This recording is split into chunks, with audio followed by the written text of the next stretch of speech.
What is up, everybody? Welcome back to the Debbie Rao YouTube channel. I'm your host, Kevin Coleman, and we're back with another player spotlight. The college football season is here. The 2023 season has begun, and we always do these kind of spotlighting, little players, and we're not talking about big spotlights, 5 or 10 minutes of going through their highlights, talking about their PFF grades, their value for fantasy if you play fantasy, and just kind of give you a general idea of the 2024 class and what we're looking at if you're a dynasty manager. And if you're a college football fan, we get to spotlight one of your players and one of your best players. And today, talking about one of the best players in college football, former Heisman winner, and going to probably be the Heisman winner this year, Caleb Williams. Caleb Williams had a great game yesterday against San Jose State where they won 56-28. So we're going to be diving into his highlights from that game, his PFF numbers, what we like from him, and his value right now in the Debbie Dynasty community if you do that. So if you're a fan of fantasy football or just college football, this is the video for you. So hit that like and subscribe button while the intro is going.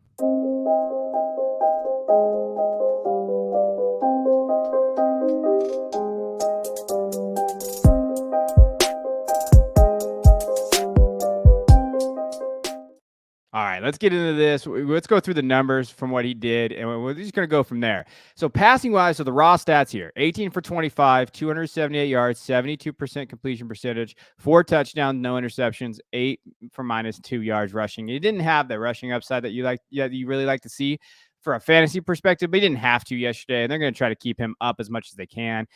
Again, and that also is something that we've talked about with the running back group. Austin Jones, 6 carries, 54 yards, 2 touchdowns. Marshawn Lloyd, 9 for 42, 0 touchdowns. Quentin Joyner jumped in there, true freshman. So I don't think he's going to have those rushing numbers that we have to see. We'll probably see a little bit more in the Pac-12 when it starts getting into it. But from a passing standpoint, let's go through the numbers here. And again, I know PFF subjective, but it's good to kind of show you a general framework of what his day was like.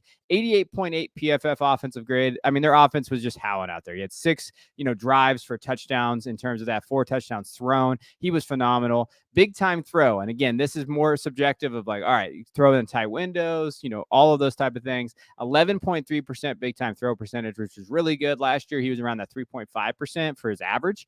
3.0% turnover worthy play. Didn't necessarily have to take too many chances in this game. Had a couple. He had a couple we'll show on the highlights that he got away with, but he can because of his arm talent and his offensive grade under pressure. So when you dive into kind of his passing pressure numbers, I think one thing to note is like, hey, when he's kept clean, phenomenal, right? He was 15 for 20 when he got kept clean, 252 yards and 4 touchdowns. When he's not blitzed, he's even better, right? So when teams don't blitz him and they allow him to just kind of work out of that pocket, he's one of the best quarterbacks in college football, easily, right?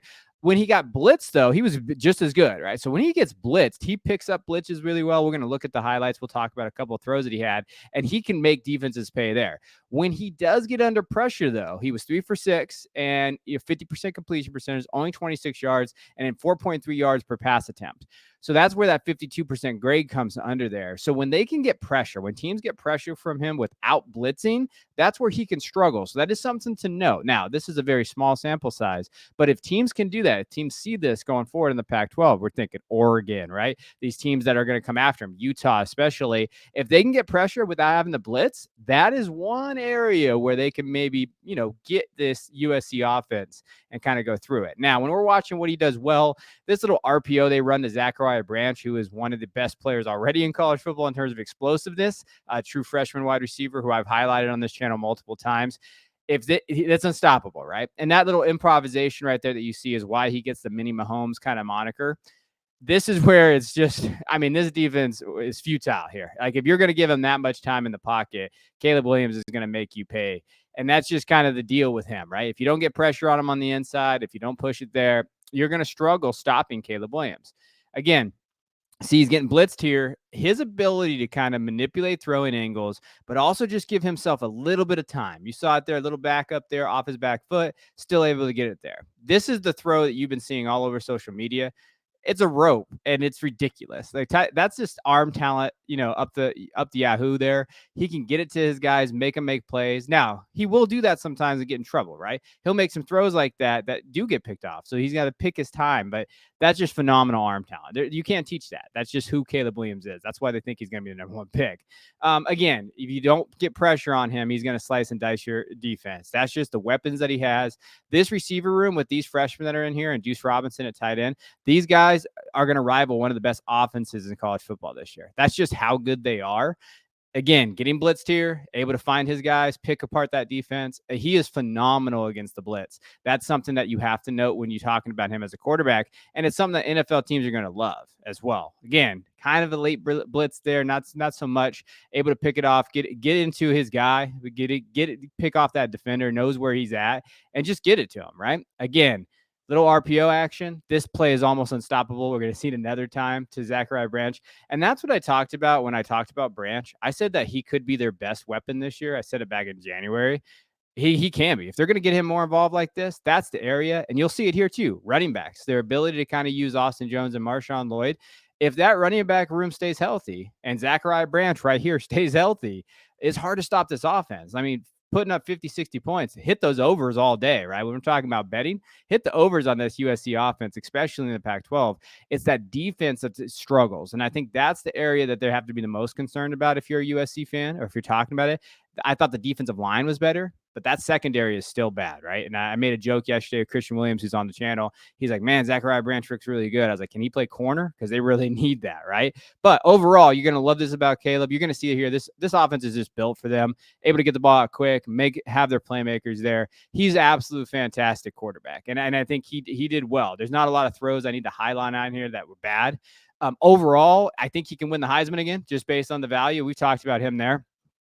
But he's going to have like a Joe Burrow, Cam Newton type year on offense. He's going to have to elevate this offense so well that they can, win the national title without their defense being a lot of help. Their defense has to have that bend, don't break mentality. They got to get better at that secondary. I think that's the key. I think up front, they are better. We talked about that when we did their breakdown for their team breakdown. Go check it out if you haven't already. But on the back end, man, they got to stop. They got to stop him. Shavon Cordero, these guys, I like them.